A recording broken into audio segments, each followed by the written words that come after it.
Kuna wasanii wengine wa mashabiki wengine wanaamika kwamba bwana, dunia mbona inaenda muda mrefu, utamu ulipokuwa unataka kuisha ndo unazidi umenoga, baadaye sasa nazidi kwenda mpaka sasa hamtoi movie nyingine.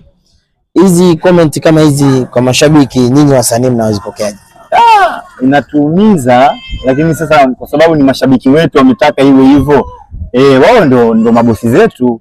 Kwa comment zetu tena tunazipata nyingi sana kwamba bana, mbona hamuimalizi, imekuwa islingo, inakuaje, tunaenda manyanya anamaliza ama anaanza. Lakini sasa sisi ni wasanii na sisi tuna mabosi wetu ambao wanaandaa vile vitu. Kwa hiyo sisi tukipata comment kama zile tunawaambia bosi, tuna comment hizi okay, haina shida, tutajua tunafanyaje ili kuwaridhisha mashabiki zetu, kwa sababu wao ndio mabosi zetu. Sasa tunasema basi hamna shida, tulifanyie kazi hilo swala. Lakini wapo kwenye mkakati ambao wanataka kuanzisha movie nyingine, ila sio kwa kurupuka, sababu wanataka kuanzisha movie ambayo haitakuwa down, itakuwa zaidi ya dunia.